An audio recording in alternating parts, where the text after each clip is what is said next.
দক্ষিণ চব্বিশ পরগনা সুন্দরবন অঞ্চলে পরিবেশ রক্ষার এক অনন্য উদ্যোগ সামনে এসেছে।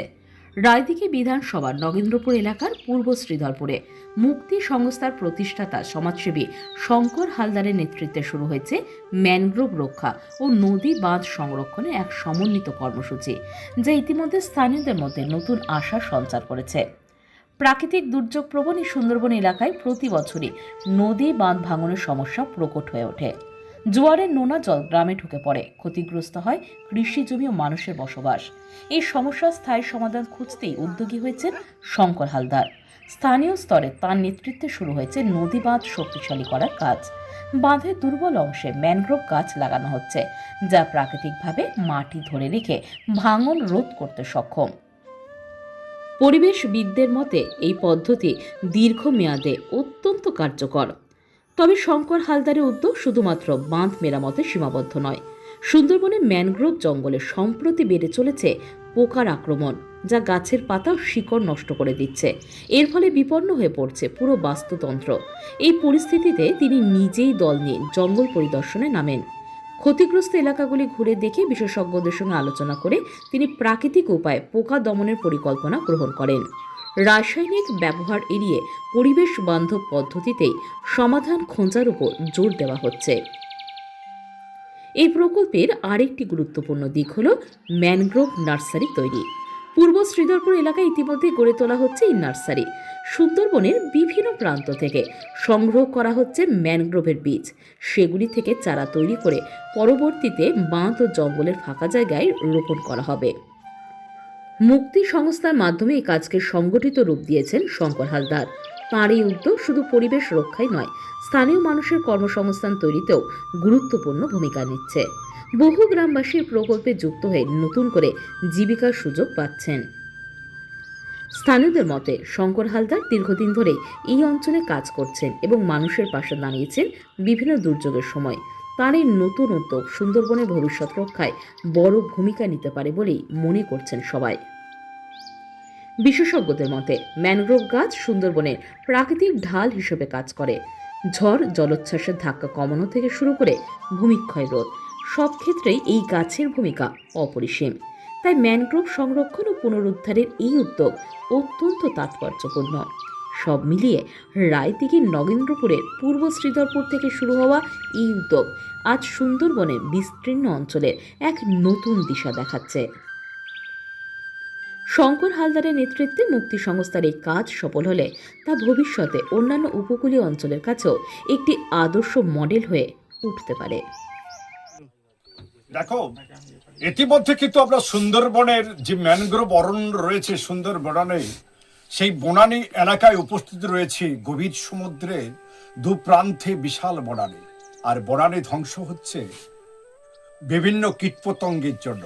আর সেটা দেখার জন্য মুক্তির ফাউন্ডার মেম্বার শঙ্কর হালদার থেকে আরম্ভ করে বিভিন্ন মানুষজন ইতিমধ্যে উপস্থিত রয়েছেন এই সুন্দরবনের এলাকায়, যেখানে ধ্বংস হয়ে যাচ্ছে সবুজ বনানী। কিন্তু কেন ধ্বংস হচ্ছে?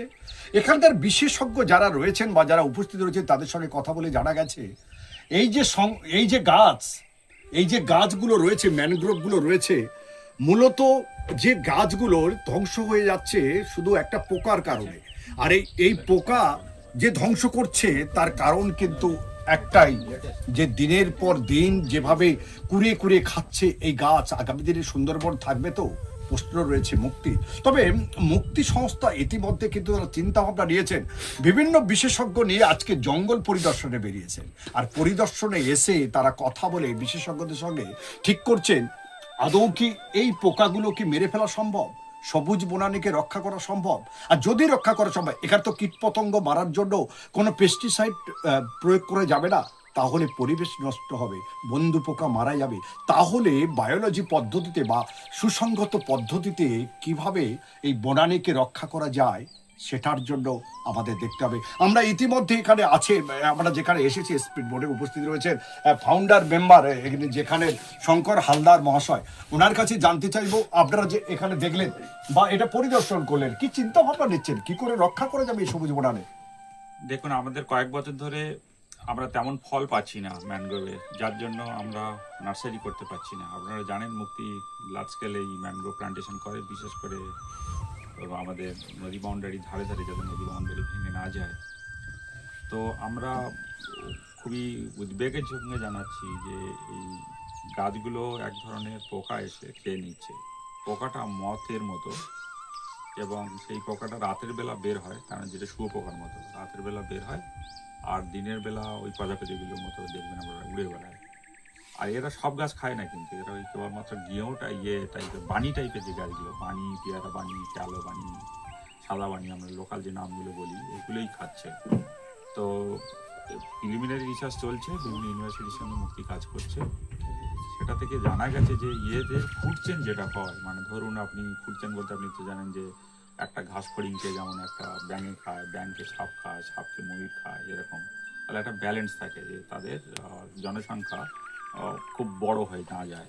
তো এই জনসংখ্যা এদের উপরে কেউ খাচ্ছে না এদেরকে, বা খাওয়ার লোক নেই। মানে ওদের যে ধরনের একটা পাখি এসে যে পোকাটাকে গাছগুলো খাচ্ছে, হ্যাঁ, সেই পোকাকে কেউ খাচ্ছে না, তার জন্য খুবভাবে বেড়ে যাচ্ছে। এবং খুবই অ্যালার্মিং এটা। সুন্দরবন তো একটা খুব আমাদের ইম্পর্টেন্ট একটা জায়গা, যেখানে যদি এইরকম ঘটনা ঘটে এবং যেখানে যদি আমরা এর ফল না পাই, তাহলে খুবই উদ্বেগের কারণ। বিশেষ করে সারা পৃথিবী এখন চিন্তা ভাবনা করছে যে ম্যানগ্রোভকে তারা বিভিন্ন দেশে নিয়ে যাবে। কারণ ম্যানগ্রোভ আপনারা জানেন যে 5 গুণ বেশি, নর্মাল গাছ যতটা বেশি কার্বনকে সিকোয়েস্ট করে, মানে সিকোয়েস্ট করে, এর কারণ হচ্ছে যে যত বেশি কার্বনকে বাতাস থেকে ধরে গ্রাউন্ডিং করে, তার 5 গুণ বেশি ক্ষমতা আছে ম্যানগ্রোভে। তো সেই ম্যানগ্রোভের আর এত ইম্পর্টেন্ট, আর এত নোনা জায়গাতে হয়, মাটিটাকে ধরে রাখে, সাইক্লোন বা ফ্ল্যাটকে এরা রক্ষা করে। তো ম্যানগ্রোভ এত ইম্পর্টেন্ট একটা জায়গা, তারা যদি এরকম চ্যালেঞ্জের মধ্যে থাকে, তাহলে আমাদেরকে কিন্তু খুঁজে বের করতে হবে এর সমাধান কী। বিশেষ করে সুন্দরবনে আমরা সাধারণত দেখি পেস্ট টার্গেট হলে কী হয় না, আমরা পেস্টিসাইড মেরে দিই, কেমিক্যাল এনে স্প্রে করি। কিন্তু সুন্দরবনের মতো বড় জায়গাতে আপনি করে স্প্রে করবেন, স্প্রে করলে হাজার হাজার স্পিসিস আছে এখানে, লাল কাঁকড়া, ছোটো কাঁকড়া, হাজারো জিনিস আছে, তারাও মারা যাবে। তো তার মানে এখানে এসে এরকম কেমিক্যাল স্প্রে করার মতো জায়গা নেই আমাদের খুব কেয়ারফুলি আমাদের বের করতে হবে যে সমাধান কী। কিন্তু আমাদের সবাই মিলে কাজ করতে হবে, যে সমস্ত সায়েন্টিস্ট আছে, ইউনিভার্সিটি আছে, সবাই মিলে হাত লাগাতে হবে। আমরা কিছু স্যাম্পেল পাঠিয়েছি, কাজ হচ্ছে। আপনারা আরও যারা অন্য ইউনিভার্সিটি আপনাদের থ্রু দিয়ে বলছি, যারা যদি মুক্তির সঙ্গে যোগাযোগ করতে পারে, আমরা তাদেরকে নিয়ে আমরা জয়েন্ট রিসার্চ করতে পারি। Thank you. একদম আমরা কথা বললাম ফাউন্ডার মেম্বারের সঙ্গে, তিনি পরিষ্কার জানালেন এত বড় বিশাল অরণ্যকে রক্ষা করা মুক্তির মতো সংস্থা একার দ্বারা সম্ভব নয়।